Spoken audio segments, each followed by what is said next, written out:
بسم اللہ الرحمن الرحیم۔ اللہم صلی علی سیدنا و مولانا محمد و علی آلہ و اصحابہ و بارک وسلم۔ تمام اہل اسلام کو السلام علیکم۔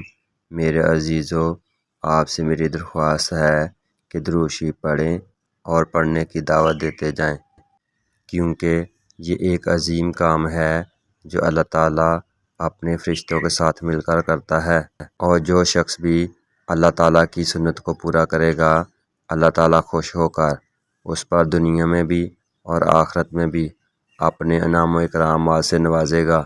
میرے دوستو، ہماری بہت سی عبادات، ہماری بہت سی عادتیں اور ہمارے بہت سے احوال و مصیبتیں اس طرح کی ہیں کہ تب اگر ہم نبی رحمت صلی اللہ علیہ وآلہ وسلم پر درود و اسلام کا نذرانہ پیش کرتے ہیں تو اللہ تعالیٰ اس کے عوض ہماری عبادات کو قبول فرماتا ہے اور ہماری عادتیں ان کو بہتر بناتا ہے اور ہماری مصیبتوں کو ٹال دیتا ہے۔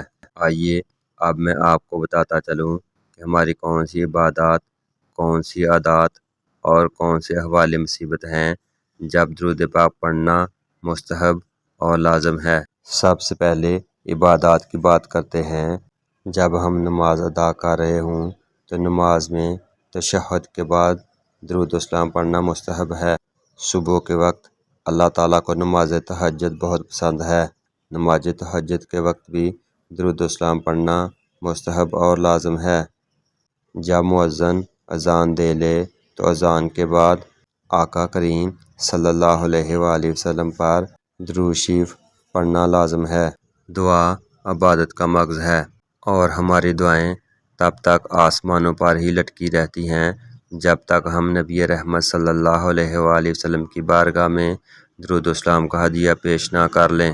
جمعہ کے دن درود و اسلام پڑھنے کی بہت زیادہ فضیلت ہے، اس لیے نماز جمعہ کے بعد کثرت سے نبی رحمت صلی اللہ علیہ وآلہ وسلم پر درود پاک پڑھنا چاہیے۔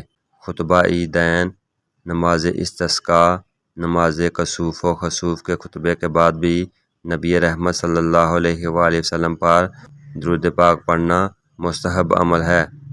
تلبیہ کے فارغ ہونے کے بعد بھی درود و اسلام مستحب عمل ہے۔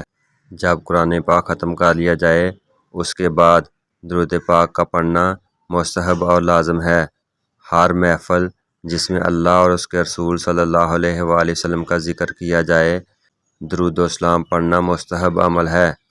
اللہ تعالیٰ کو اپنے بندوں کا توبہ کرنا بہت پسند ہے، اور جو شخص اللہ تعالیٰ سے نبی رحمت صلی اللہ علیہ وآلہ وسلم کے وسیلے سے معافی کا طلبگار ہے، اللہ تعالیٰ اس کو معاف فرما دیتے ہیں۔ اور بندے کو چاہیے جب اللہ تعالیٰ سے معافی مانگے تو نبی رحمت صلی اللہ علیہ وآلہ وسلم پر درود و اسلام کا نذرانہ پیش کرے، کیونکہ یہ اس کی قبولیت کے لیے مستحب اور لازم عمل ہے۔ درود پاک غسل جنابت اور خواتین کے لیے حیض کے بعد پڑھنا مستحب عمل ہے۔